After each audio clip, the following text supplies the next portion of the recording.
And we are here. What's up, everybody? Hey, what's up? Hey, everybody. Nice holiday. Nice holiday. Yeah. Reed's nodding. Reed, are you like in your aunt's bedroom or something, or guest bedroom? What's going on? Yeah, my family's here in Naples, Florida. I was in Bristol. I was like in the teens. Now I'm up in the 70s, so I'm happy. Mm-hmm. Looks like you've got a diploma. What's your diploma in? Film from college, University of Central Florida. It is your diploma. It is, yeah. Nice. I have my mom had 3 copies made, so that's one of them. I would imagine it's probably much cooler where Ozzy's at, though. How's it going, Ozzy? Hi, it's definitely cooler here. I think it's minus 37 Celsius, which is what? Fahrenheit. Yeah. Not only is it we're in a cold snap right now. There's an Arctic mass that's descended on the part of Ontario that I'm in. But last night my phone died. So at 3:30 in the morning, I woke up and I could see my breath. It was oh my gosh. Holy cow. pretty cold. We got it sorted out this morning. That's why I was late joining the hangout and all that. Oh, wow. Okay. No problem. We were messing with audio levels and everything. And I have to give you guys a warning, too. I have 4 contractors coming over between now and 5 o'clock. Okay. HVAC, preventative maintenance, a plumber to fix a clogged drain in our shower, someone to fix the hot tub, and then our dishwasher broke. However, my family's on standby, ready to keep the dog quiet and get the door and make that all happen. So if you hear a dog bark or somebody ring the doorbell, that's probably what's going on. Cool. Yeah, but it's only like 45 degrees Fahrenheit here, so it's not really that cold comparatively. Yeah, we Americans don't know what cold is, as Doug said in the chat. Well, I mean, it gets pretty cold in some of the climates here in the U.S. Yeah, you're from Chicago. That's pretty close, right? Chicago is freaking really cold. Yeah, that lake effect or whatever. All right, so what are we covering today, man? We have a lot on the schedule today. I don't know how we're going to jam it all in. Well, today we have a guest, Ozymandias Ramses II. Is that how you say it? And he's a expert in philosophy and epistemology. You'll be talking about that for a little bit. Could I interject there? Sure. I sort of want to beg off the description as an expert.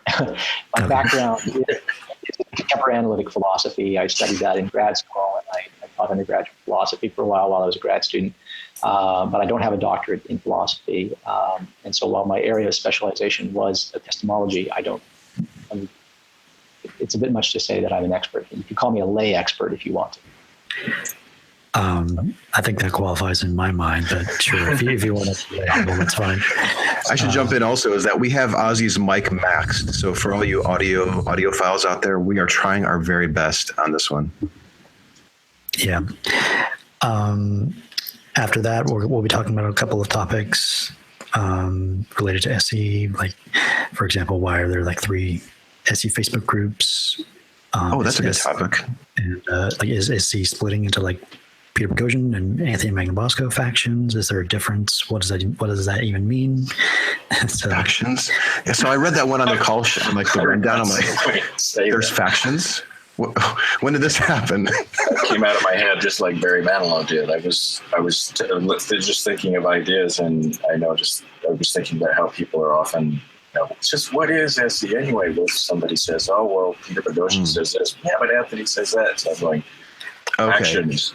Yeah. So Joe's there's a topic. Okay. Yeah, I've seen a little bit of that too. Yeah, we can get into that, I suppose. Yeah. Yeah, we just kind of monitor the Facebook groups and then extract interesting topics for this show. Yeah, I think the best topics come from the discussions that are happening in the community. So I love observing that and seeing what we can talk about. That's cool. Yeah. We'll also talk about. If anybody has questions, you can type them into the YouTube chat for us, by the way. Yeah, if you're watching live, feel free to post some questions. We'll get to them. We'll also be talking about hypotheticals, why we use them, why they're valuable, should we use them. We'll just talk about it. Oh, that's a good one to have Ozzy here on too, I think. Yeah. Absolutely. And also the various ways people can contribute to the movement, even like if you can't go out and do, what Anthony and I do, or however you can contribute. So that should be fun. And That's a good topic because I don't know if we're going to get to it or not, but I have a short video that's like 4 minutes. And one of the takeaways is that it's a good way to, it gives you an option of still challenging a person's belief, but not necessarily going out and doing SE.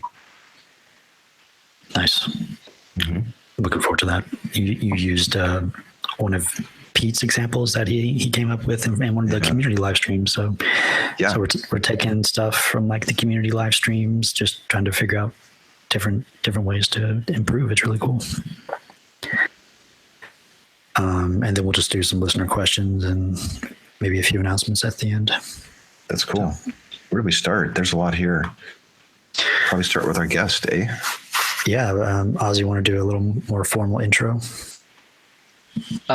Sure. My name is Ozymandias Ramses II. I'm from Canada. I'm a YouTuber, and I have a YouTube channel that's devoted to questions of the great debate, the question of God's existence and the philosophy of religion, apologetics and counter-apologetics, and skepticism and critical thinking generally. I also have a G+ account by that name and a Facebook account by that name if anyone's interested. Still doing that Google Plus thing. All right. How's that going? Been going for you? Google Plus seems to be fading quite a bit. I wish they would get rid of it. Oh, it's such a hassle. Is it so integrated into YouTube now that it would be a pain to pull it out? I wonder. No, they've uncoupled the two, in fact, so that you can you no longer have to have both, and you have to have an account in each in order to use YouTube, which is what they did for a while to try to promote G+. But there's a lot of communities and people I know on G+, and it's in my estimation, it's actually a better medium for having long threaded discussions on a subject than Facebook is. I really don't care for the way Facebook works in that respect. But there are difficulties with G+. So I'm not recommending that everyone run out and join G+ or anything like that. Go ahead. It won't do any good. Yeah, it's interesting. Like I forget about G+, and then 3 weeks later, I get a message that someone wants to be my friend, and I'm like, oh, that's still around, and I'm like, okay, delete that. Not that I don't want them to be my friend, but I just delete the email, but I don't even know what that means. And then there's like 3 or 4 different ways somebody can comment on your video. It's just, you get all these weird, it's too variable or something. I don't quite understand it. Yeah, well, they've changed the way that it works so many times that for a time it was kind of nice. If you commented under a person's video, that comment was automatically reflected under the G+ post where they might have shared that video, for instance, and vice versa. Right. So if you commented in one place, it was mirrored in the other place. Now you have to go to both places. So if you want to post a comment under a thread that a person has started about a video, you have to go to their G+ page and post the comment. But then you would also have to go under the video if you want people who are watching the video and who aren't on G+ to see it. Your comment, you have to go there as well. It's just a hassle. Fascinating. Okay, so let's move on to some topics. So epistemology, just in general, or do we want to talk about what happened since the last show, real quick? Just anything. Yeah, what's everybody been doing? I've just been busy with the holidays, Christmas and getting ready for New Year's. Not really traveling or anything like that. You know what? Maybe before we get Ozzy's opinion on all this, maybe a little background I think would be in order. So, like, one of the common complaints that we seem to be hearing recently, Ozzy, is that street epistemology is such a misnomer because the people who are going out and uploading examples of SE have no formal training in epistemology. They're not qualified to be doing what they're purporting to be doing. And, at least my first reaction was like, well, how dare they say I'm not qualified? But then I started realizing, well, yeah, I don't have any qualifications in epistemology. I've never studied it formally. And yet, when I think about the book that Boghossian wrote that started all this, he was intentionally writing his book for people like myself who have no experience in this matter, to engage with people, to help them to start think about why they concluded what they concluded and how they determined what they are believing is true. So I still keep noticing this complaint, and we thought, well, it could be beneficial to actually bring somebody on who has studied epistemology and has observed many of the SE videos that are out there, and kind of get your take on it. Because, if we're misrepresenting the field of epistemology, then I would like to stop doing that. Or if there's something that I can be doing to improve my interactions by studying epistemology, I'm open to that. Or if you think that, we're kind of on the right course here, that would be interesting. Or if there's some other explanation, I'd kind of like to get your sense on that. Sure. First of all, let me see if this helps my audio levels a little bit. I'll hold the microphone up. Not too much. No, not sure. Okay, so I'll make much difference. I'll just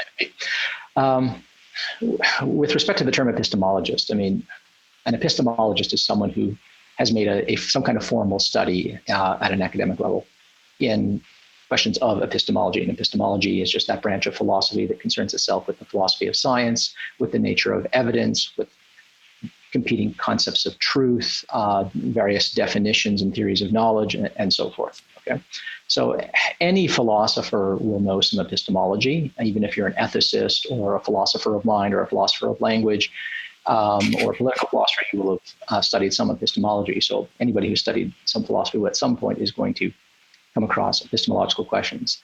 But I mean, to be an epistemologist is to simply say that you are particularly concerned professionally and academically with questions concerning epistemology. That's what an epistemologist is, right? But so is there anything wrong with calling yourself a street epistemologist if you've not been to university, if you've not studied philosophy, or even if you've studied philosophy but haven't studied epistemology as an area of specialization? I don't think there's anything wrong with it. I mean,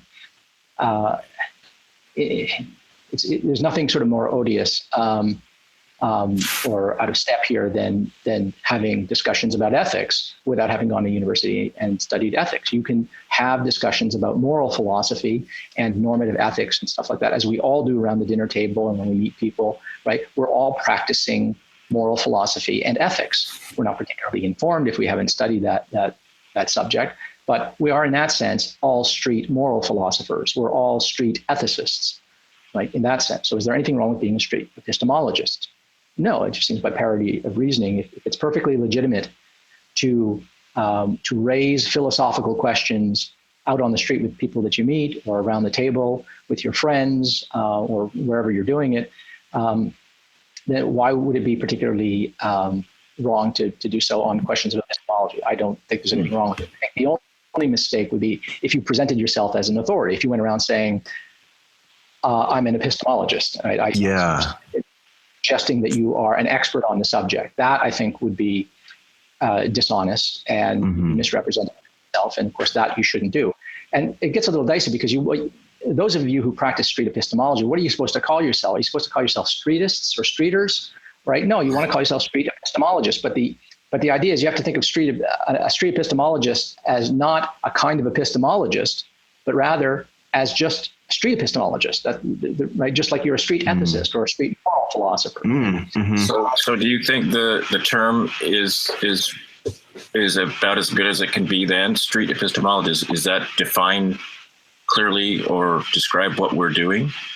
Well, I will confess, when I first heard the term, I thought, whoa, wait, what's going on here? Who are these people who are professing to be epistemologists and practicing epistemology on the street, right? And then I discovered, oh, wait, these are just ordinary people who are interested in critical thinking and rationality and standards of evidence, and they are bringing to bear principles of critical thinking to questions of sort of broad metaphysical interest, like questions of religion, for instance, and life after death, and whatever sorts of beliefs people have on these sorts of subjects, right?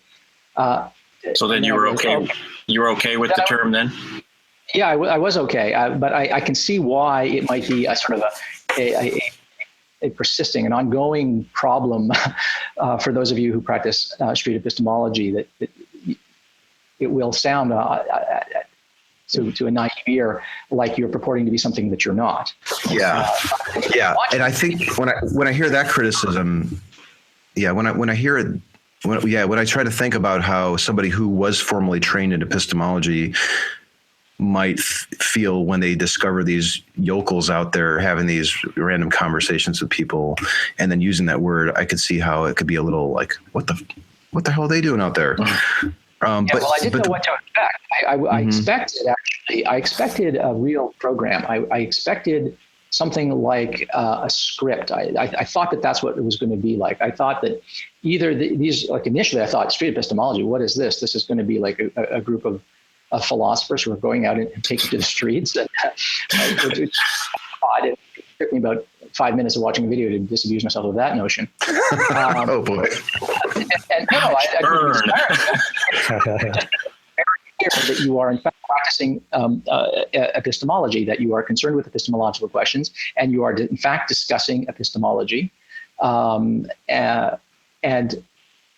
so that it's the right term, right? But you weren't talking over people's heads. I was expecting, when I first heard it, that okay, this is going to be a program. This is going to be a particular theory of epistemology being deployed here. This is going to be like a specific kind of counter-apologetic, perhaps analogous to presuppositionalism, for instance, right? And that you might be deploying a kind of script. And I have to say, the first video or two that I saw, I thought that's what was going on. I was viewing it through that lens of that expectation that this was a kind of counter presuppositionalism or something like that. That's in part an autobiographical problem because I myself was particularly concerned at the time with making videos about presuppositionalism or countering presuppositionalism. But then I watched more videos and I talked to some people, and it became clear that that's not at all what street epistemology is. It's much more open-ended. It's not programmatic, and it doesn't seem ideologically driven. I mean, there's a purpose, there's a point to it, but you're not deploying a script. You know, if they say this, then you say that. If they say this, then you say that, all trying to get to a particular conclusion. Really what you're trying to do is get people to, you're interrogating people's beliefs, and I find in a very polite way that I think should be modeled by others, actually. And it's very, very open-ended. The conversation sort of tends to go where it goes. It's confrontational without being combative, which is not at all what I was expecting. I was expecting something much more hostile and combative and aggressive. And so I was very pleasantly surprised when I started watching a bunch of these videos. I was actually very impressed with it. I thought, boy, if more political and religious discourse was undertaken in the spirit of street epistemology, it would be terrific, because really what you're doing there is you're getting people to question, right? You're getting people to try to apply the standards of evidence and reasoning to these particular questions, usually their religious beliefs, the same standards that they would apply in any other domain of interest that they have, right? It's funny you say that, because the video example that I have is just a real world everyday example. And I'm trying to like engender that sort of sense of wonder and skepticism, and maybe we'll get a chance to play it.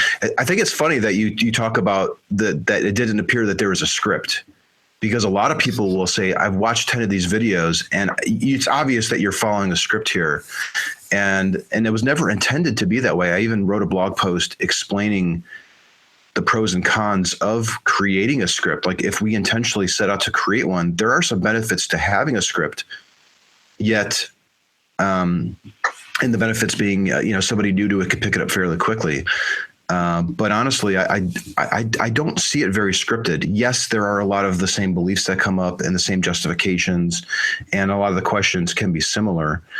But I never quite saw it as a scripted thing, and I never really wanted it to be scripted. And I'm kind of pleased that it never crossed your mind that it, like that one thing that you noticed, at least it sounds like you're saying, is that it didn't look scripted at all. Well, it's not that it didn't cross my mind. It's what I was expecting to find, and I was pleased when I did find it. Now, of course, yes, sometimes the certain questions come up over and over again. Yes, of course, there are occasions where when a viewer of these videos can discern a pattern where if a person answers this way, there's an obvious follow-up question, right?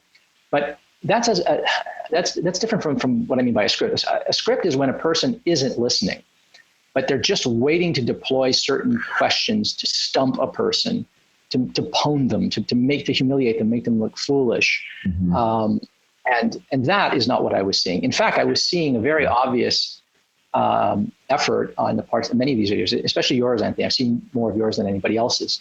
An effort to give people a face-saving way out when they've kind of painted themselves into a corner. You let people paint themselves into a corner, and then you sort of admit, just give them enough elbow room, a kind of face-saving way out, so that they can go and think about it, as opposed to dig in their heels and double down on something or walk away, angry or something like that. And that, I think, is very different from a script of like the presuppositionalist variety, for instance, where people have certain stock philosophical chestnut problems with which to stump a person, to shut them up, and then when they get stumped, then you just turn the knife over and over again,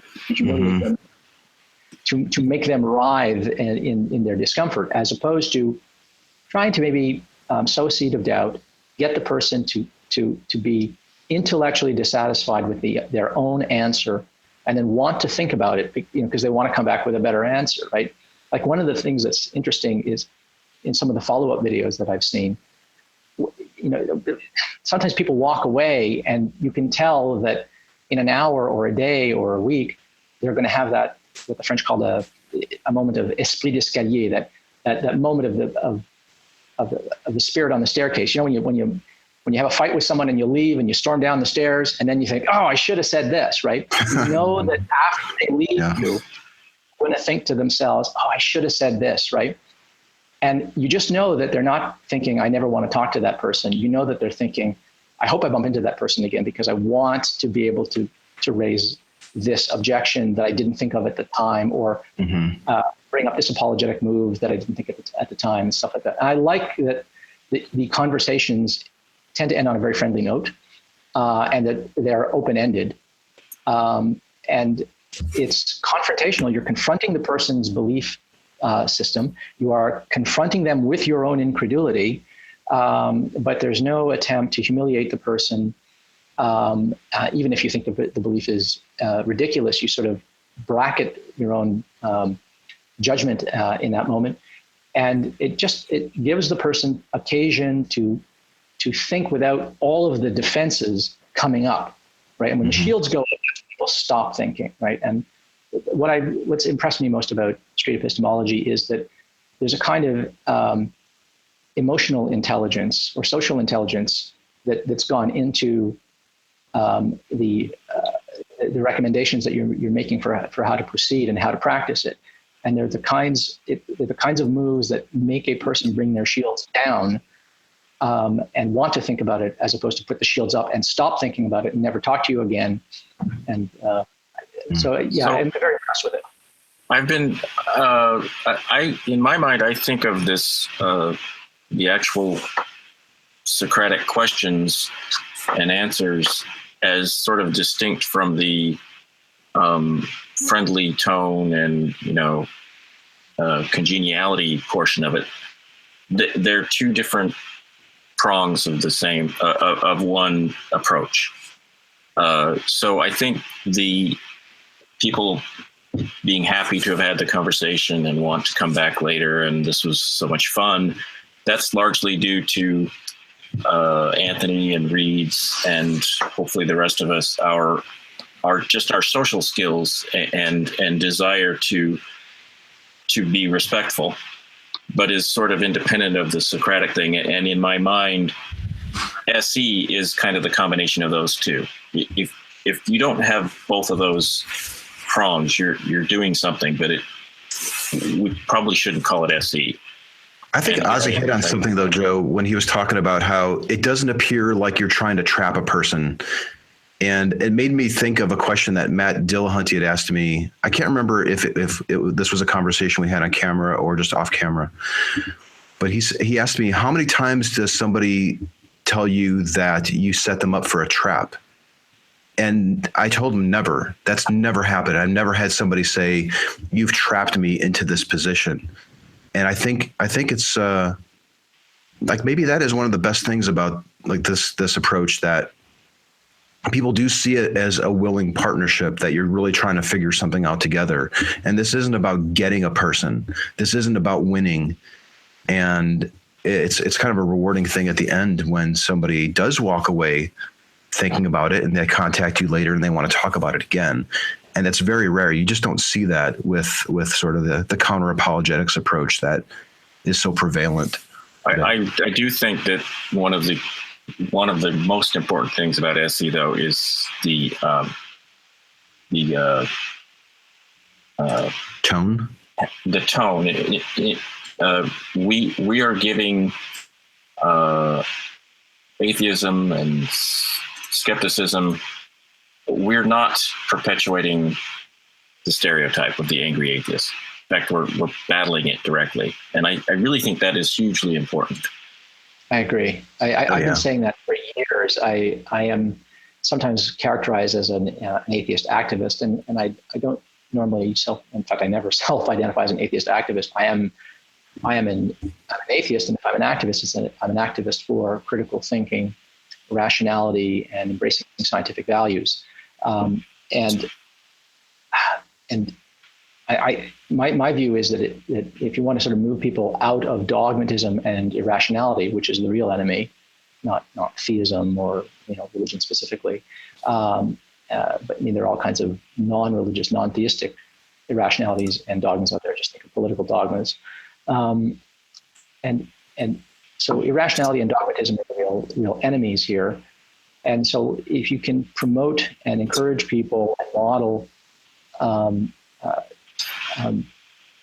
the practice of critical thinking and embracing of scientific values and high standards of evidence, if you can model that and disseminate that, you will get people moving away from irrationality and dogmatism and in the general direction, say, of agnosticism and atheism.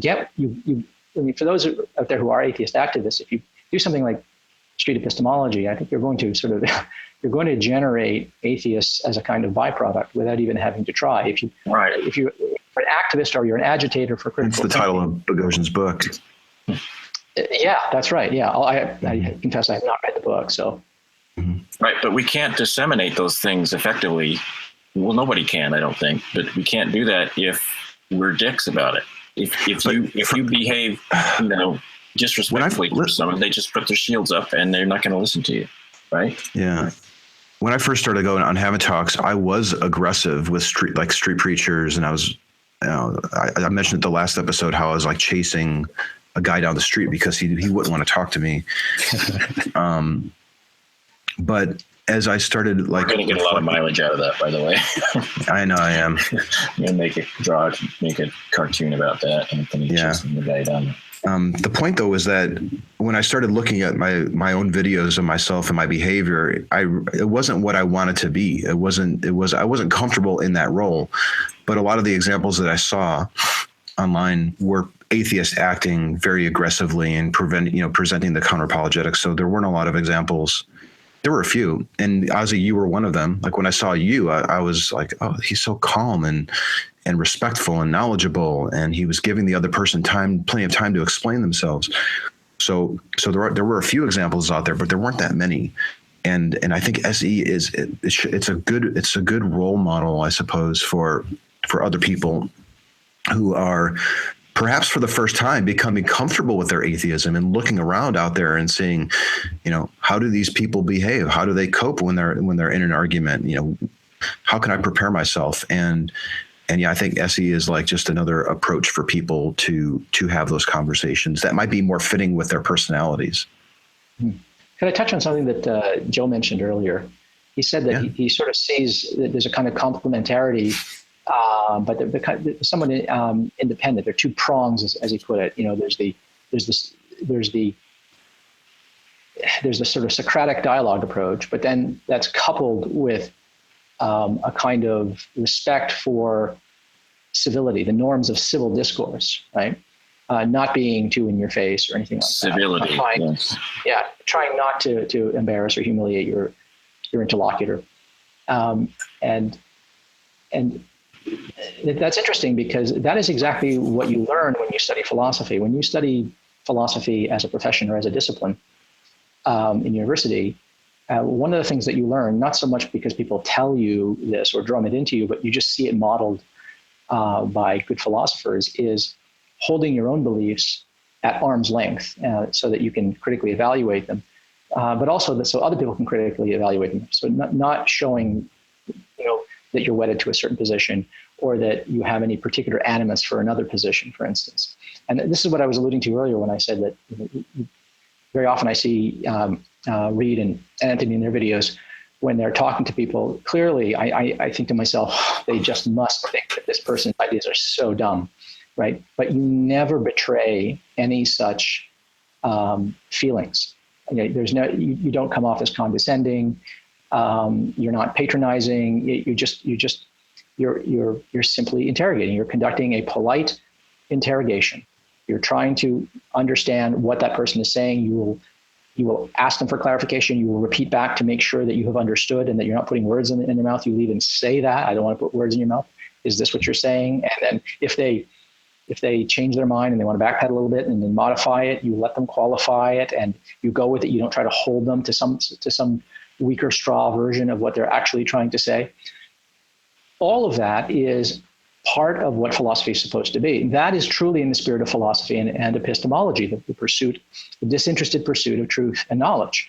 So, in that sense, street epistemology, I think, exemplifies some of the aims of philosophy and epistemology better than some philosophers do. I see a lot. High praise. I see a lot of my comments. People giving me the nickname of Spock, and when I hear ridiculous beliefs coming from people, it's not an act that I'm putting on. I am genuinely interested in how they came to that belief and why they believe it. So I'm not holding back any laughter or anything. I'm being myself when I'm talking to them. Yeah, but I think it's okay. I don't want to sort of overstate this. I don't want to suggest that one has to be bloodless and Spock-like in these discussions and not actually pass a kind of judgment in your own mind. This is a stupid belief, or this person just reasons abominably, right? But that as long as you're able to bracket that and say, well, okay, so this person has come to a dumb belief, I've had plenty of those myself. I'm sure in fullness of time, I will look back on what I presently believe about something and think it was dumb. And I will be embarrassed by what I believe. And I would hate to be humiliated or have it held against me that I, hold some dumb belief, just like, some of the other dumb things that I used to believe. We are all of us embarrassed at some of the things that we have believed, and that's going to happen to us again. And if you can think about it, if you can bear that in mind in conversations, it helps you to be intellectually charitable and even generous to another person who, by your lights, believes something preposterous or has arrived at that belief in a epistemologically reckless or irresponsible way, right? Which we all did. This is a sort of a conceit that I think that those of us in the skeptical movement need to sort of disabuse ourselves of, is this idea that we're all just sort of born natural skeptics, but we get stupidities pickled into us and stuff like that. I don't think that's how the mind works. I think that we don't start off as naive skeptics, blank slates that drink in beliefs. Rather, we start off as naive credulists. We believe everything that we're told as infants. We have to, right? We're just like ducklings following Mama Duck. We just have to believe what we're told. And what happens is, in the fullness of time, we acquire and develop critical faculties. We pick things up. We learn how to think about our beliefs. And if you're lucky, you have good models around you of critical thinking that you can model yourself after and say, oh, this is this. Right? People who are good at, people who have good bullshit detectors, right? People who are good at spotting fallacies and explaining why an argument doesn't make sense or something like that. If you have the benefit of that in your life early on, that will set you on a course for better bullshit detecting and having a better epistemology of your own. But we're not all equally blessed with that kind of good fortune. I grew up in a Jehovah's Witness household. I grew up as a religion of Jehovah's Witnesses, right? And it's not like I was, mentally ill and then I just got better one day. No, what happened is at some point, my critical thinking skills developed, and I was able to look back and stop compartmentalizing and insulating a certain subset of beliefs from critical scrutiny. And so that is really what you want to achieve. And that's one of the things I think is really nice about SE, is that it is charitable and generous to people. It recognizes that not everyone is in the same place in their intellectual trajectory of critical thinking, right? It is a skill. It is learned. It is acquired. And it's mostly acquired by having good models of it around you.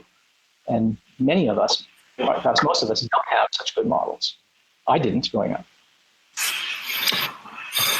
Yeah, I like to think of our brains as the hardware, but we can have, software upgrades, some tools to help us think better and to make us more intelligent. And I think modeling helps with that a lot, because a lot of our intelligence is like social intelligence. Like I read Boghossian's book, but I didn't really get it that well until I saw Anthony's videos and saw it modeled for me. And then I really got it and I was really into it. So, yeah. And then you're doing it. Other people are watching your videos, Reid, and then taking it and being inspired to go and have a talk, or even film their own talks and put their own spin on it, which is good. I wanted to just cover one thing real quick that Ozzy was talking about. And there's this perception that by not disclosing where you are on a particular belief, that you're being disingenuous. And so there's this fine line between, disclosing just enough to make the person comfortable to share their beliefs with you, but possibly holding back on your position of what they are claiming is true for the benefit of the conversation, because disclosing your position could make them uncomfortable and that type of thing. But I feel like I've been doing this for so long, and I think I could. In fact, the video that I'm going to release later today, I tell this lady where I stand on her claim. And I feel like I've reached a point where I could just do it in a very friendly manner and not, set somebody off, or make a person uncomfortable. So, yeah, those are just things that I think that we have to be careful of, because we probably do disagree with people. And I think there are ways to share your disagreement without jeopardizing the conversation. I just wanted to make sure that I covered that. Can I say a thing, a word or two about this idea of non-disclosure? Yeah, that's a big topic that comes up all the time. You're just being insincere. You're gonna have that conversation with them, and you're gonna laugh afterwards, and you're uploading it to laugh at people, and that's not at all where I'm coming from with these. Yeah, you can certainly imagine a person doing it in that spirit. I can easily imagine it. I mean, we've all seen videos of people doing exactly that kind of thing, actually. I can think of a few. And so, yeah, there's a risk that someone could embark on SE with that kind of mean-spiritedness. Is it possible that the people who make this objection about, you're not being sincere, are only saying that because they were expecting a fight and they didn't get one? No, I don't think it's that they were expecting a fight. I think they were expecting us to tell the person what the correct answer is. They're expecting us to take a position on it. I understand that's what they say. But is it possible that they say that because they feel a little cheated somehow? It's like, wait a minute, maybe I'm too charitable with the audience. Like I hold them to a higher standard maybe than I should, because I think people aren't coming to these videos for a fight. Maybe initially they were, and then they're like, what's going on? How come Anthony didn't challenge him on his claim of that the Earth is 6,000 years old? But now, I think now people understand SE, but they want us to justify our own stance. And when they're not getting that from us, then they think we're being disingenuous because we're not sharing our view. Well, there is a potential problem there. Or in ordinary conversations that happen, very organically, where you're not sort of trying to practice SE the way you do it. For instance, you go out on the street, talk to strangers, right? But very often when people are having conversations about these sorts of questions, what ends up happening is you have people with two different points of view, each trying to convince the other. And that's a weird kind of debate, right? It's not like a formal debate. The way a formal debate is normally structured is you have one proposition, one person upholds it, and the other person just has to attack that position or attack the arguments for that position. They don't have to embrace an opposing or different or alternative position at all, right? It's just we're discussing proposition P, and the other person is just critiquing P. They don't have to be embracing Q or R or S or T or any other proposition, okay? But normally when we have conversations, say between theists and atheists, what happens is you have a person who wants to argue that religions are stupid, irrational, and harmful or something like that, and you have one person that is embracing his or her religion. And so you have two debates happening. And so what happens there is you have two burdens of justification. One person is trying to defend their faith, and the other person is trying to defend why one ought to be faithless. And that creates a problem in a conversation, because in every minute that you're talking, you have to decide, am I going to attack my opponent's position, if you view them as an opponent, or am I going to defend my own position? What SE tries to do is say, listen, we're going to talk about your views. Now, when you're talking about another person's views, you're talking about their views, right? My views don't enter into it, right? I want to hear your view and why you believe it. You don't need me and my belief set in the room at all to have that conversation. You could be having that conversation with someone who shares your belief. I like to remind people that in order to question a person on what they believe and why they believe it, one need not presuppose that the question is only motivated by hostility or animosity or even doubt. It can be simply inquiry. I might share your belief. I certainly interrogate people who share my political beliefs and my moral philosophy and my atheistic views, for instance. I interrogate people of like mind all the time, and I ask them what they believe, and I ask them why they believe it. That's not coming from an opposing view, right? It's coming from a person who's utterly sympathetic. So the idea that you would challenge a person on what they believe and question them on what they believe is often assumed to be only motivated by opposition. But that needn't be true. You can be motivated by complete agreement and still be curious, right? But because these discussions, especially religious and political discussions, are typically motivated by antipathy, right? Animus towards the position, right? They imagine that there's something fishy going on here. You're not coming out here with the guns blaring and hitting them with the opposing view, right? But look, when two people disagree on something and they can choose, they have three options. We can discuss this person's views and evaluate it, or we can discuss this person's views, or we can have both conversations at the same time. But then you have to decide in every moment, am I defending my view or am I attacking yours? Like, how is this going to go? So I see you're just saying, in this conversation, I just want to interrogate you and understand your views.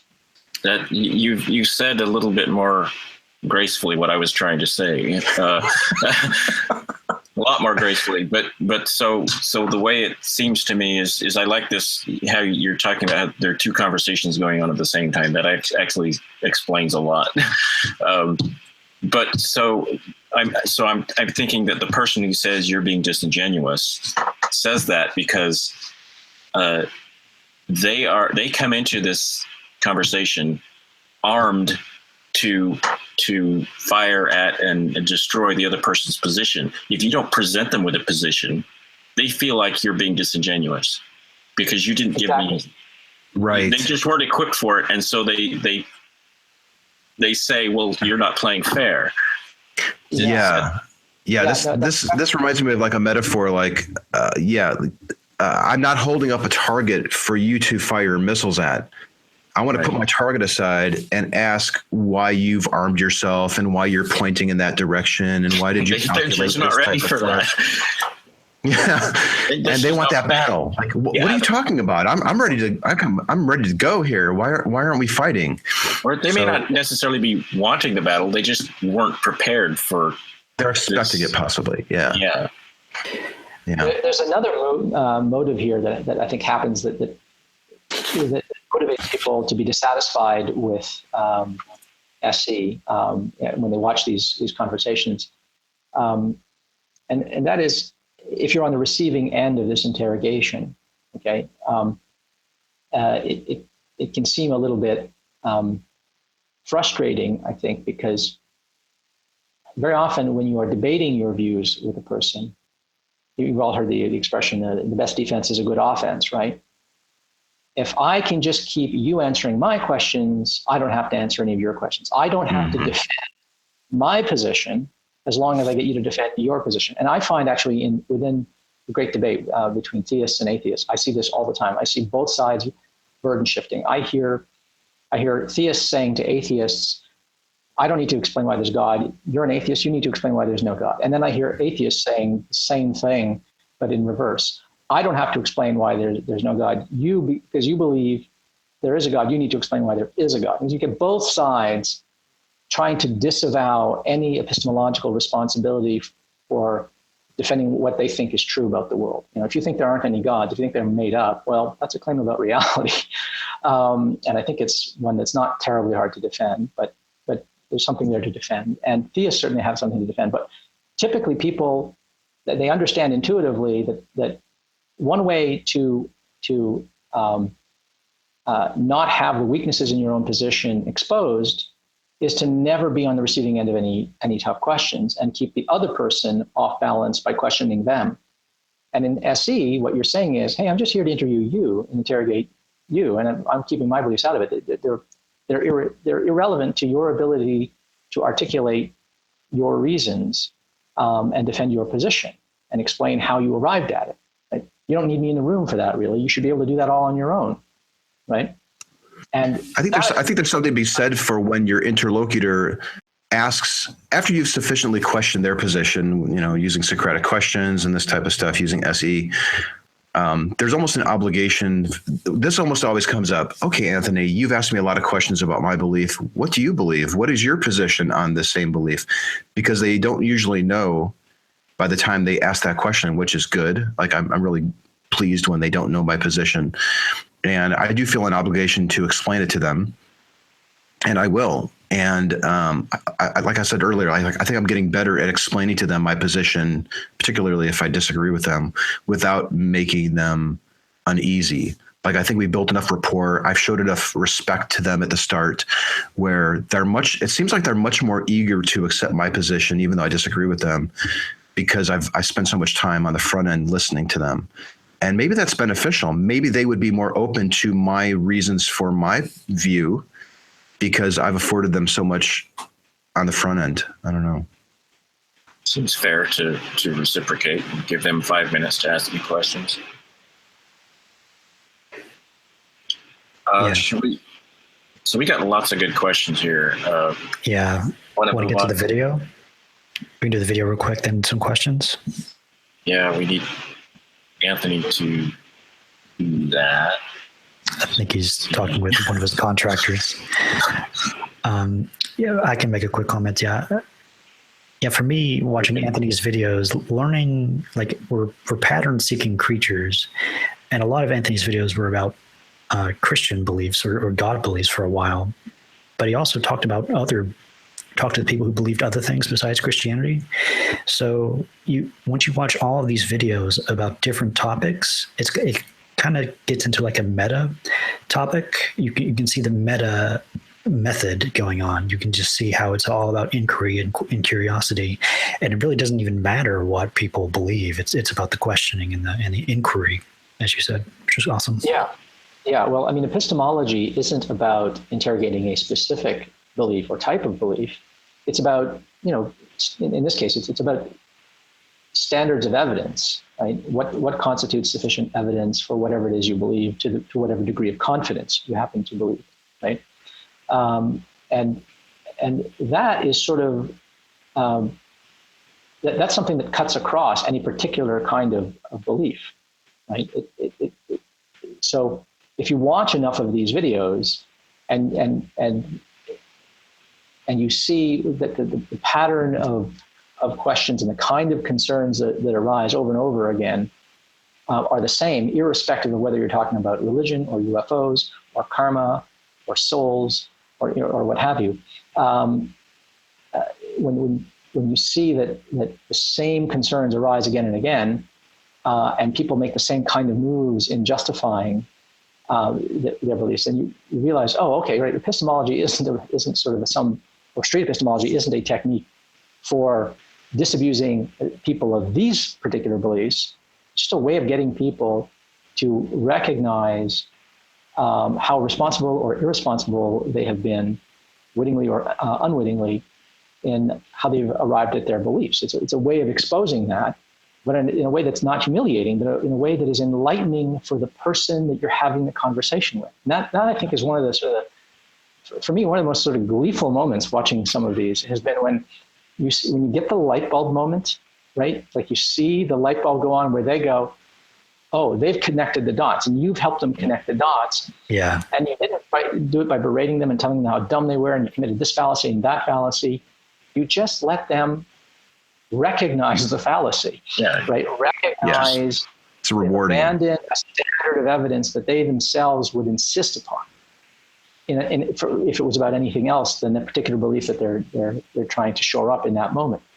And that's terrific. I love that, right? And that is really an enlightening moment, right? That's got to be really rewarding. I mean, I used to teach undergraduates when I was in university, when I was a grad student, and that was, as a teacher, that was always the best moment, that light bulb moment where I would be, talking with the student either in, office hours or right in the classroom in front of everybody else. And of course, you never want to humiliate a student. You're never trying to pwn your students, right? You're trying to get everyone to participate. The last thing you want to do is humiliate anybody, right? You want everyone to feel that they be comfortable, giving an honest expression to what they believe and honest reasons why they believe it, as opposed to confabulated ones. And watching that light bulb moment where they see it, right? And very often there are people around them who have seen it before they did, but then they see it. And that's fantastic because they feel enlightened in that moment. They don't feel dumb in that moment, right? They don't feel dumb. They feel like, oh, they've just had an insight. They feel like they've discovered something on their own. And that's... Yeah, exactly. They feel like they've discovered something on their own. And that's why I think so many times at the end of these interactions, people thank you guys for the conversation and say, this was really interesting, right? Because it was interesting to them. You were talking about their beliefs. Everyone likes talking about themselves and what they believe. Yeah. Right? Yeah. But you help them arrive at an insight. That is genuinely the teaching of epistemology. That is literally it. You don't agree. Some time ago, probably about a year ago, it occurred to me in my head. I thought to myself, wait, what I'm actually doing is teaching people. Yeah. I'm acting as a teacher. I'm teaching them critical thinking. This is probably a perfect segue to the formative video that I have, because it's not at all about SE. And it is in a way, because what we're talking about here, that I think we're learning is that SE is so much more than about questioning a person or imparting doubt. But I think it's about imparting tools. It's about imparting this tool set to people who may have never realized that they can be skeptical about things that they were taught, things that they really think are true. And I'm going to release this video in full later tonight. It's like a 20-minute video, but I just have 4 minutes here. And that was like my big takeaway. Like SE, I think, is about teaching people how to perform these Socratic questions, the self-inquiry. It's teaching you how to think and how to challenge your beliefs. Yeah, for me, it demonstrates the scientific principle in just ordinary conversation. I love it. There's a huge overlap with scientific method. Okay, so I'm going to go ahead and hit play here on this video. It's about 4 minutes long. I'm standing out in my usual spot. And before we even get it, she mentions that she believes in the God, probably the Christian God. She's been reading some C.S. Lewis. And before we get into examining her belief, I decided to do a calibration exercise where I got this idea from Science Pete, where he talks about, why don't you just tell somebody that you own an expensive car? And at first I forgot about that. So I start a different approach, but then I remember the car example and I switch over to that. So we'll go ahead and play this, and then give me a thumbs up, guys, if you can hear it. Okay. You want to focus on the higher power then, as opposed to the specific Christian God?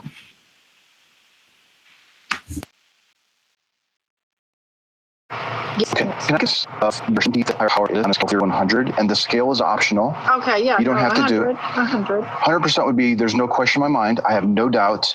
Yes, at this point, I have no doubt. Okay. I'm not saying something can't come along later on in life and change my beliefs. I mean, Okay. You're 100% confident, right now. yet you're open to changing your mind. Correct. Okay. I admire that. Let's calibrate the scale just a little bit. Okay. How certain are you that I'm right here in front of you right now? 0 to 100. Based on my vision Mhm. and based on all my senses, I would say 100% based on all my senses. I could be a hologram, Correct. a very complicated one. I suppose it's not But entirely that. Are you 100% sure that I'm in front of you right now? Based on my sense of seeing and my sense of hearing, yes. Okay. And I just shook your hand. So my That's sense true. of touch. We did touch. Okay. So I would say 100% that you're in front of me. Okay. Okay. Can we expand the thought experiment just a tad? Mm-hmm. And I'm going to make a claim. Okay. I'm going to claim that I own a Ferrari. Okay. And where would you be in terms of your confidence that that claim is true? You own a Ferrari. I would say probably 5% on my confidence. That 5 out of 100. Correct. What does that say about you? Pretty skeptical on that claim. Yes, I am. If I was wearing a suit and I made the same claim, would you still be Oh, at I'd 5? probably be even less, probably 2%. Less. Really? Because Interesting. that's how like people dress to impress. If I pulled out a keychain with the Ferrari logo on it, would you move from the 5? Still be skeptical because you've got to look at the whole picture. How many people actually own a Ferrari, and what are the chances that you own a Ferrari versus the entire population? I don't think that many people own Ferraris, Okay. so I'd be quite skeptical because I have to go with the with the Sure. chances. What would change your mind that I actually owned a Ferrari? If you showed me the title to the Ferrari. How about if I said, well, that's at my house, but I can walk you out to the parking lot and show you my Ferrari? No, I still wouldn't believe it. People rent cars all the time. In fact, I think Would you more move- people are renting Would than you move from owning. the 5%? No, I don't think so. Okay, I'd probably, budget maybe 1 or 2%. Yes. If we were to walk over there and I'd beep the car and I could actually get but whether into you it. actually own it or you're renting it is a big difference. Yeah. Okay. Okay. That's good. So a title of proof of ownership Yes. with maybe a stamp on it from the city, or I don't know how that all Then works. I would believe you 100% that you own it. Okay. And your driver's license matches the name on the title. Is it conceivable that I've actually sold the car in the morning and I'm That's here to true. meet the person? This is true. I hadn't thought of that. So would 100% be a good place to be on that? If you still had the title with your name on it, I'd still say 100%, and all the pieces were intact on the title. Because I think you got to tear off a portion of the title. I have no idea how that works. I think you do. There's a portion where you Okay. actually tear it off to get to the seller. So I think what I'm getting here from you is that you would be willing to fluctuate in terms of your confidence on a Yes. belief, Yes. depending on the evidence. the evidence that you're receiving, Correct. right? Okay.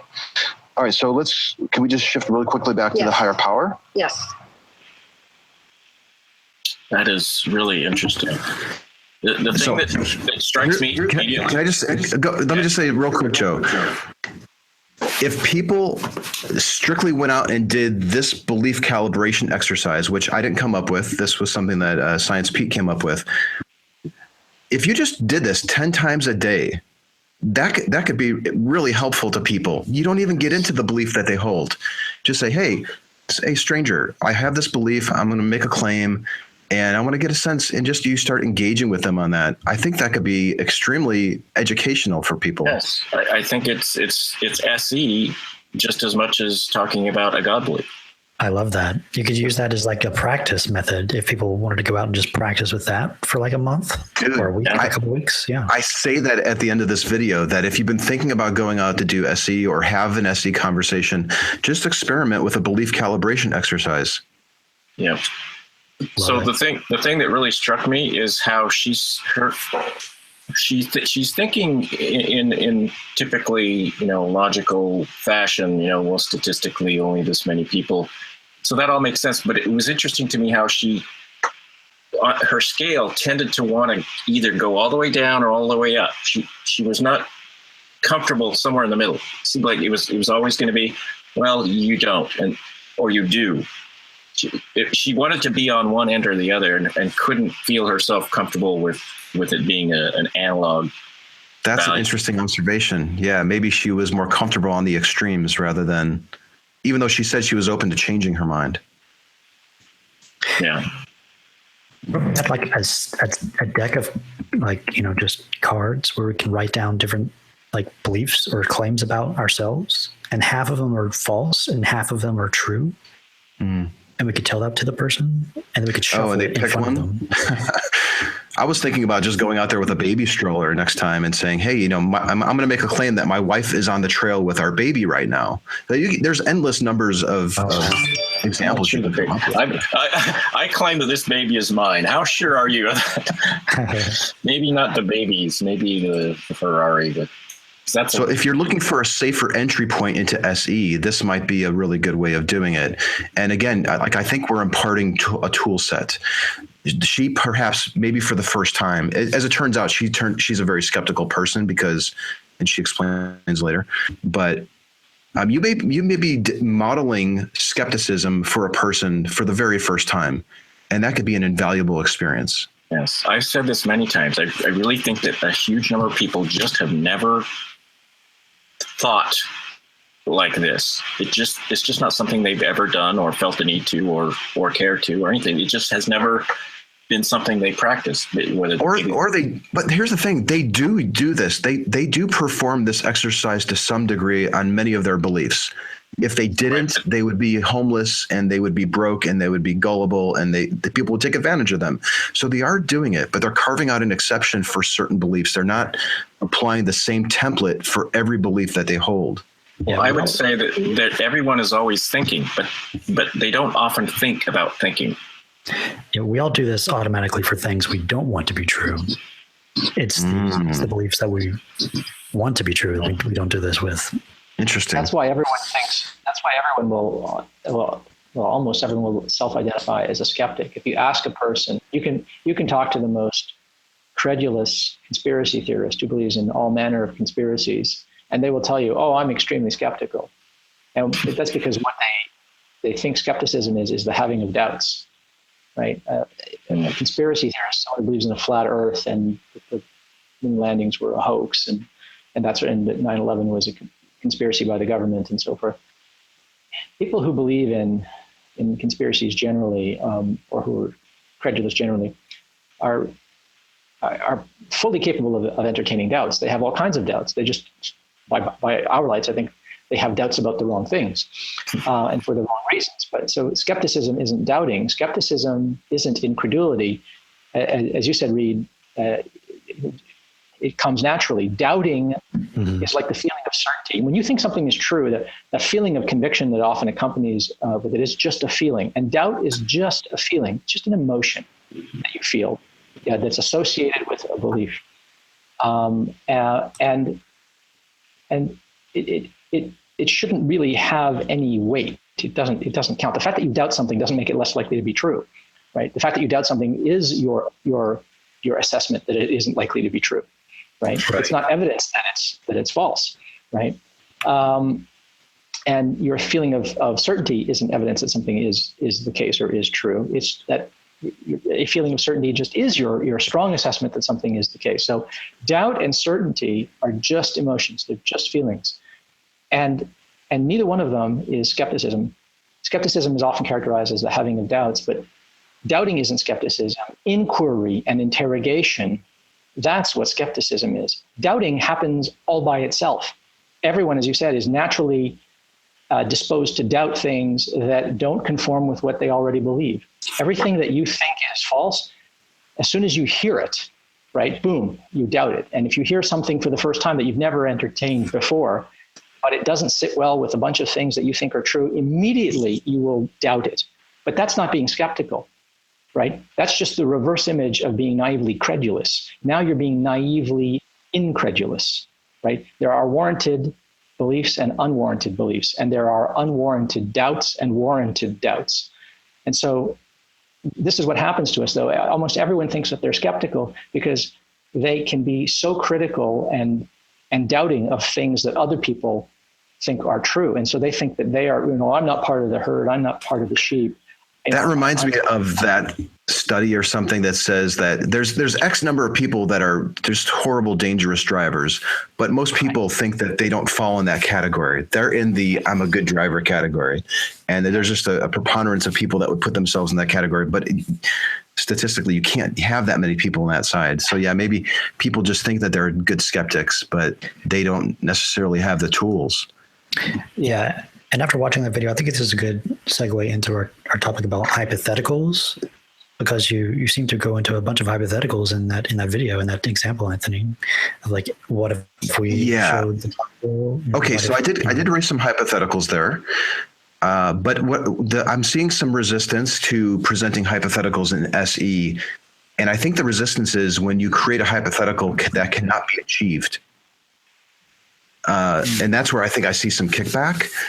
So perhaps try, my recommendation, I think, is pick a hypothetical that you can literally demonstrate. We probably really could find a Muslim who is just as convinced their God exists because they said that they experienced a miracle. That is a good hypothetical. But if you pick something like, there's an invisible pink dragon floating around the moon or something like that, that might be much harder to demonstrate, and people will dismiss that hypothetical. But lately, I've been seeing just a knee-jerk reaction to, I don't entertain hypotheticals. They're just not, and I see a lot of that from the theistic side. And I don't know if you've ever noticed that. If people who tend to be credulous or believe things and maybe are not so skeptical have more of an inclination to avoid entertaining hypotheticals. Has that been any of your experiences? I've noticed a change in how people talk about hypotheticals recently, and I think it stems from politics. Politicians are often sort of put in the hot seat by a journalist. They're asked a hypothetical question. Well, if such and such were to happen, right, would you vote for such a bill or something like that? And they don't want to answer. They don't want to get painted into a corner or something like that. And they'll say something like, I don't entertain hypotheticals. And that expression, I don't entertain hypotheticals, or I don't answer hypothetical questions, that is taken on the character of a meme. I hear it everywhere now, it seems. And I think it's a completely illicit move because, in fact, we all entertain hypotheticals every day, right? I mean, you literally can't get through life without entertaining hypotheticals, right? If I say something like, if I had stepped off the curb, the bus would have killed me, right? Is that true or false, right? Well, that's a hypothetical. It's called a hypothetical conditional, right? Yeah, we use them all the time. Every single day, exactly. Historians do it every day.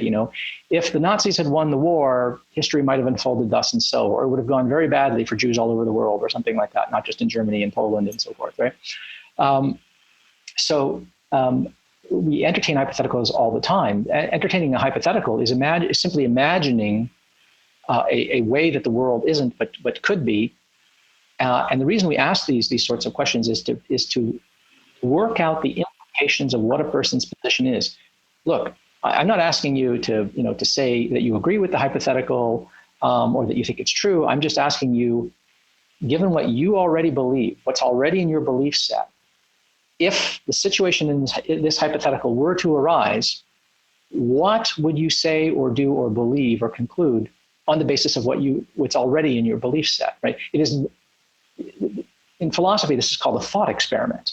A thought experiment is simply allowing you to work out the implications of a position or a set of positions under various circumstances. All moral reasoning works that way, right? Should I do this or should I do that? Would it be wrong to do this? Well, what if so-and-so were pregnant, or what if so-and-so was a friend of so-and-so? And, whenever you entertain these scenarios, you're engaged in hypothetical reasoning. Hypothetical reasoning is fundamental to all practical reasoning.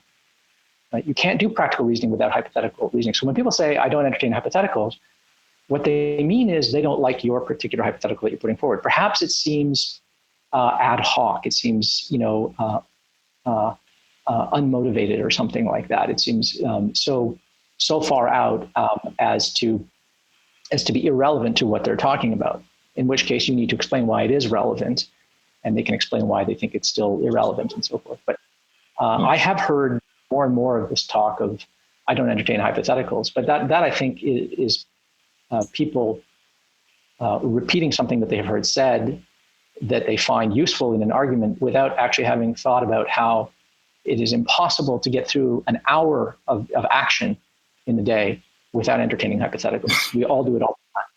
It's part of being sentient, isn't it? I don't see how somebody could drive a car without entertaining hypotheticals. You're doing it thousands of times from point A to point B. Yeah.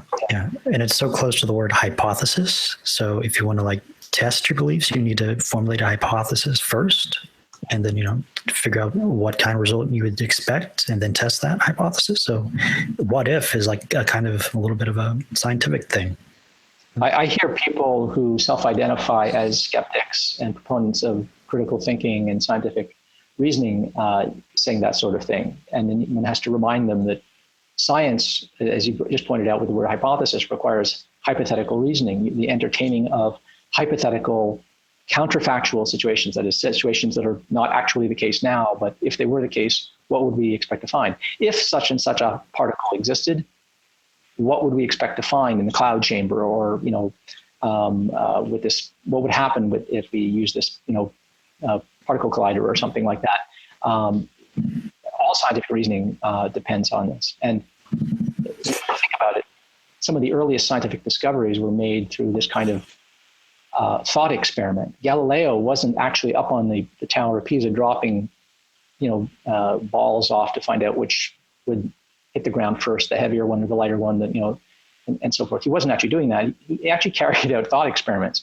He just reasoned it out. He said, if I had two spheres of equal volume, but different masses, one was made of lead and one was made of wood, and I dropped them off, what would happen? And he said, well, on the Aristotelian model, the heavier one would fall faster and first. And then he imagined, well, wait a minute, supposing I were to tie them together with a string, would the heavier one pull the lighter one down, or would the lighter one slow down the fall of the heavier one? Or would I suddenly have to mash the two together and treat them as an even heavier mass so they would both fall even faster the moment I tied them together? What if I tied them together in mid-fall? What would happen then? Would they suddenly speed up, slow down? Or what would happen? And you realize through a thought experiment, this makes no sense, right? This is impossible, right? And this is the start of hypothetical reasoning. And then you go on and you can test it. But I mean, he reasoned out before ever having to do any kind of experiments, rolling balls down inclined planes and stuff like that, that a certain Aristotelian model was just nonsense. It made no sense. I personally think that the most imaginative people in the world are scientists.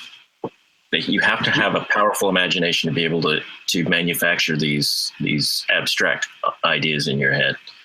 I agree. You have to do the work of philosophy, but constrained, right? It's not like you're a novelist, for instance. You can imagine any world you want when you're a novelist, pretty much, right? But when you're a scientist, you have to imagine a way that the world is that's consistent with everything you already know. You can't rewrite history, right? Science is always constrained by the data set that we have, and so your world building, your imaginative world building, constrained by a set of facts that are really restrictive.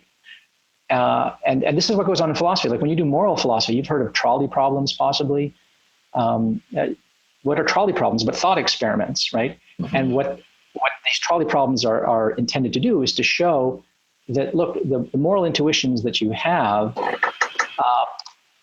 they lead you to sometimes completely contradictory conclusions depending on how I tweak the thought experiment, right? If I tweak the details in the trolley problem, you come out saying, yeah, I would pull the lever and I would sacrifice one person to save 5. But then if I change the situation slightly in your imagination, you then come to the opposite conclusion, say, I would never do that. That would be monstrous. Well, why wasn't it monstrous a moment ago, right? All that's changed are incidental details. And this just allows a person to work out the implications of what they already believe.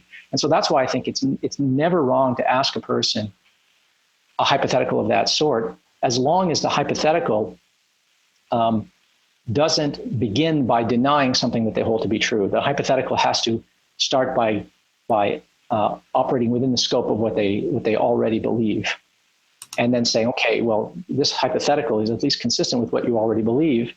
What are the implications? It might lead to some very uncomfortable implications. Right? But that's the point of hypothetical reasoning and counterfactual conditionals or thought experiments of this sort. Mm-hmm. Awesome. All right, so we're coming up on 90 minutes. I want to just do a quick lightning round of listener questions. It's been 90 minutes already. That was fast. Yeah. Almost. Good stuff. Yeah, I love it. So Lightning round. How many questions do we have there, Joe?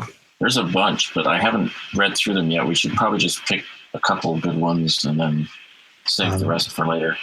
Well, here's our one we wanted to talk about anyway. Like, why are the 3 private Facebook groups? I can handle that one. Yeah. Okay. Yeah, there's 3 private Street Epistemology Facebook groups. The first one was started by people who read Peter Boghossian's book. They're atheists, and they wanted a place to congregate. And that was the big one that started. There's almost 5,000 people in that group right now. And people in that group started realizing that, hey, we're promoting SE as this method that anybody can use, regardless of where you stand on the God claim. Let's open this group up to non-believers, to believers, to God believers, or let's not even limit it to just atheists. And people in the group were a little concerned about that, like, because they're members of groups where they're atheists and believers. And usually people are arguing, and they didn't want to see the group devolve to that. So somebody had the suggestion, why don't you just create a brand new group, which is what we did. So there's a brand new group called Learn Street Epistemology. And that one is open to everybody, regardless of your stance on any claim. You could be a deist, a Hindu, a theist, an atheist, doesn't matter. And you can be a member of that group. And then in both groups, we try to discourage the actual practice of SE. And that might seem a little strange, but what we found is that when people start using SE on veganism or feminism or some other topic like gun control or even God, despite it being a collection of people who are learning SE, the conversations tend to get very aggressive, and people start arguing their stances and presenting data and doing all this stuff, and they're losing focus on the study of SE. So we created a third group called Chat with a Street Epistemologist, where people can go, again, regardless of where you stand on a claim. It's open to everybody, where somebody can make a claim, somebody can agree to be the inquirer, the street epistemologist, and then you can engage in a conversation where you can go and you can have somebody challenge a belief that you hold. So we have those 3 groups, and many people are members of all 3. But that's why we have 3 groups. I thought it was just because more is better. Yeah. I wish we could jam it all into one, but we needed to break it in along those lines in order to kind of keep it flowing really good. Yeah. And the Learn SE group has been very nice for giving us a bunch of topics for discussion. So, yeah. I think Learn Street Epistemology, that one might even be a misnomer, because it's almost about defending SE. Like every post, it seems, we're defending SE. I'm wondering if like discussing SE might be a better descriptor, or defending SE might be a better one for that one. But right now we call it Learn. Right. Okay. Next question. Can we each briefly define a successful SE chat? I I don't know. You go, Reid. What do you think? I know what it is for me. It's if you get that aha moment, the spider moment that Ozzy was talking about. If you get something like that, for me, I'm done. I'll stop there. The rest of it's just icing. Yeah, we call that aporia, right? Mm-hmm. So if I get one of those, if it's about the placing of the pebble, or if someone just has a moment of reflection, that seems to be a good indicator of success for me, for sure. If you don't act like an asshole, that's probably a victory for many of us, me included. Yeah, just the ability to set aside the obviously wrong statement and focus on the epistemology, I think, is probably good. When you get somebody that says, I've never quite thought about it like that before, that's helpful. The big pause, like you mentioned, is really good. Ending on good terms. I love it when somebody reaches out afterwards, days or weeks later, months later, and they contact me, or they see me later and they remember me, and they have a good, they seem to be genuinely happy to have run into me. Like those are rewarding, because I feel like getting an indication that the conversation has stuck with a person is a success to me. And probably lower on that list, like this probably not even my top 10, but it's seeing movement on a belief. Like that's nice to see too. When somebody says, yeah, I'm probably not as confident that prayer is a reliable way to conclude that Jesus is real. If I can get that in a 10-minute or 20-minute talk, that's very rewarding. But as I've been doing these talks, it's not so much about that. It's much more, I think, about this idea of imparting the tools to people so that they can do this on their own. I'm going to run into them maybe 5 or 10 minutes out of one moment, in their entire life. And the bigger bang for the buck, I think, is teaching them the tool set so that they can do this on their own. Yep. Let's next question. Oh my gosh, there's so many. That's a question from someone who doesn't actually practice street epistemology, but who's sort of. Oh, sorry. I didn't mean to be rude. Yes, please jump in. I hadn't intended to ask the question because I don't practice street epistemology myself. I'm just a sort of a curious onlooker and quickly becoming an admirer of it. But as someone who watches more and more of these videos, what I think a successful one is when, and I would encourage other people to try this, because I started doing this. When you hear the person answering a question, saying something, pause the video and think about what you are going to say if it's you having the conversation, instead of Anthony or Reid or somebody else that you're watching. And then start the video and listen to what they say instead. I'm embarrassed how many times I am inclined to tell the person in some polite or not so polite way that that there is a false assumption in there, that they've committed a fallacy of reasoning in there. It happens to me over and over and over again. And then I listen to what the street epistemologist actually does, how they handle it. And every time I feel like I just got knocked down a peg. Right? Wow. This is how my conversations need to go. I need to have more conversations like that. When those moments happen, when I pause the video and I start it up and I go, oh, that's so much better than anything I was coming up with, right? And they did it in real time, right? Yeah. That for me is a good conversation. And I've had that moment again and again. So I would encourage anyone who's watching these videos, do that exercise, pause the video, and just imagine what you would say instead of the street epistemologist, and then listen to what the street epistemologist says and see if you would have handled it better or not. That's probably a great way to learn and practice SE, is just take Anthony's or Reid's videos and do exactly that. Let them just pause it. I think that's good advice. Let me just caution that we are thinking of these questions on the fly, and they're not necessarily the most ideal question. In fact, what the whole purpose of the app that Boghossian came up with called Atheos is to put yourself in those scenarios. Somebody makes a claim, and then you have a selection of up to four different responses, and then you can pick the most ideal one.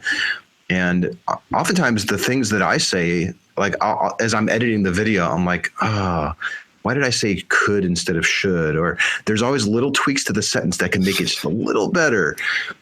So these are not necessarily the most ideal responses, but I think it's a good exercise to go through. And I will probably find myself doing that on Reid's videos and other people that are uploading this stuff. That's why it's fun to do, because there will be occasions when you go, oh, no, I think my approach would have been better there. That would have been a better way of continuing the conversation. Good. Yeah. Right? But very often I go, oh, man, I have some things to learn from these people. And so it's very instructive, and every once in a while it's very gratifying to hear you guys do what by my lights is a misstep, because I think I would have done better in that particular moment, right? But it's nice. You sort of get to gauge yourself as a would-be street epistemologist, right? So should we? Good idea. Reid, you want to ask Anthony this slightly personal question? Okay. Anthony? Is this a factions question? No. This is about good. Anthony has become like a real figurehead for SE. So does he feel under any pressure at all? Well, I could try to be dodge that question, but I do feel like to a certain extent, people do see me like as a leader of this. I never intended it to be. You can look at my very first videos, and I was not ever intending to be like a representative of SE. I just wanted to be a participant of it. And yet here I am, like I've given lots of talks on it, and I'm going into Oslo, Norway in 3 weeks to give a talk on this stuff. So I think it would be kind of foolish to say that I'm not. Do I feel some pressure? I do. Yeah, I do.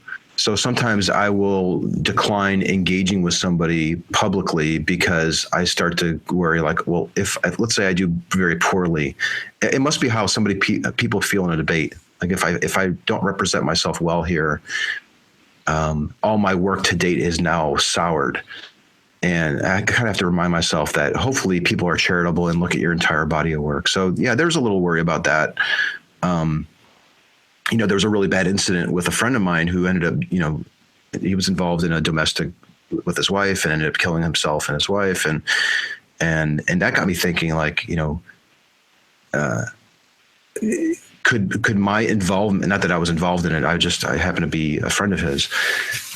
Could my involvement in that sort of reflect poorly on SE? That this atheist friend of mine did that. So I do find myself thinking like more like a meta level. If I make a tweet, somebody's coming to the door. But that is a concern of mine that I might somehow misrepresent SE, and it is a little. Yeah, there's some pressure. There is some pressure there. Right. What if an interlocutor asks the SEer what they think of their belief? Like, would the interlocutor appreciate the honesty of saying, I think your belief is silly, but that doesn't mean you're wrong? So if someone actually asks for your opinion on their belief straight out, should we? I would. We kind of covered this earlier. We talked about when you should disclose your belief. I think. Personally, I like saying, if you don't mind, I'd like to wait until the end of the talk before I reveal my position, because I don't want to influence things. Mm-hmm. But if they insist and say no, and I've even had a few people say, well, I'm not going to tell you my position until I know where you stand. And then I would just tell them where I stand. You don't want to become so dodgy that it becomes suspicious. Do you remember if it made a difference when you said that? Does it seem like it affected the talk? No, when you get somebody that's that guarded, it's kind of hard to recover. And then if you tell them that you disagree, it's even harder to kind of recover from it. Cool. All right. Well, I think that's pretty close to everything we've talked about. All right. Any other announcements at the end here, Anthony? Just that on the first of the year, we're going to have all the different Facebook groups, like we mentioned, the website, the Twitter, and the YouTube channel will be updated. There will be a new header graphic, and it will be featuring our new logo. We're very excited about that. Sweet. Has anyone seen the logo besides us? What was the question? Has anybody seen the logo besides us? I don't think so. We had some people vote on the final top ones, but we've been keeping it under wraps, so it'll be the big reveal. All right, cool. So Ozzy, it was really great having you on here and sharing your thoughts. I know that you've been following SE, for the last few months.